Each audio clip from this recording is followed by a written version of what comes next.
Luana, bom, a gente já qualificou aqui, né, de escândalo inaceitável, além de ter sido inédito, e eu chamei a atenção para um fato que eu acho que tem um componente aí importantíssimo envolvido nos transplantes, que é a questão da confiança, da segurança, né, da esperança das famílias. E um caso como esse pode gerar muita insegurança em muitos pacientes, né?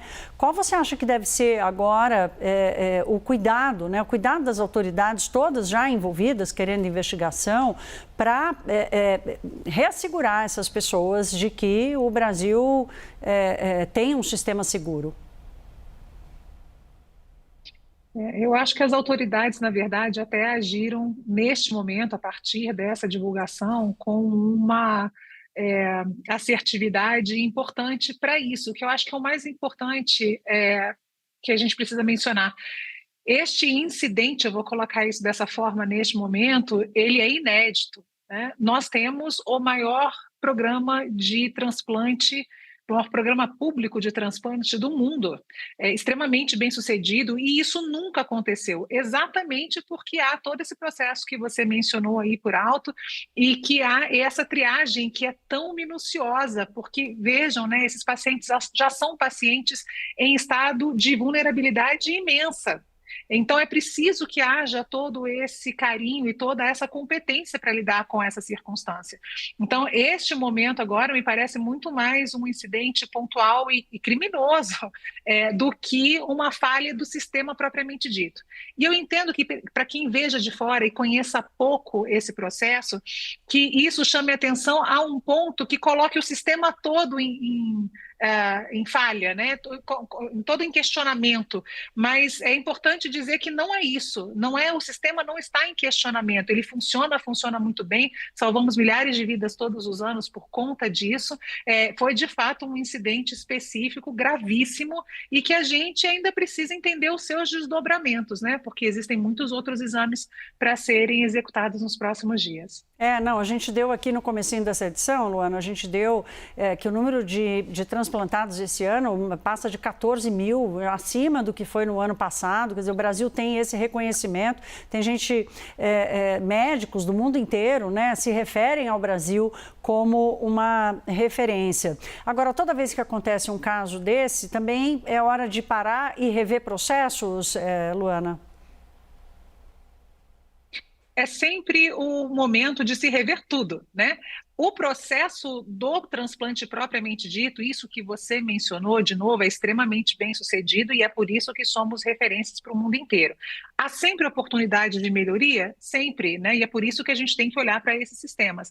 Mas esta falha específica, eu acho que denota para a gente a importância da gente entender se determinados processos dentro desse fluxo podem ou não ser terceirizados dessa maneira, né? Porque é isso que a gente está vendo. A gente está vendo um laboratório sem um compromisso adequado com a importância da função que executa para estes pacientes. A justificativa que eu ouvi ao longo do dia para a contratação desse laboratório era de que o Hemorrio, que era o órgão responsável no Rio de Janeiro por executar esses exames, não estaria dando conta, né? Não teria capacidade para lidar com essa quantidade de exames. Mas veja que situação que estamos agora. Lá está o Hemorrio executando 286 exames em 3, 4 dias em regime de plantão para poder dar respostas às pessoas, revendo esses casos que foram avaliados inicialmente por esse laboratório. Então, até que ponto essa economia, se é que ela aconteceu, era válida dentro desse critério? Será que não seria muito melhor que a gente investisse numa estrutura melhor do Hemorrio, que é uma instituição absolutamente condizente, né, com a responsabilidade de atuação condizente com a responsabilidade de um processo como esse? Então, neste sentido, eu acho que é importantíssimo, mas no sentido médico, veja, no sentido médico, o nosso processo, o nosso fluxo, ele é impecável. De novo, sempre pode ser revisto, mas ele é impecável e é por isso que um evento como esse é inédito.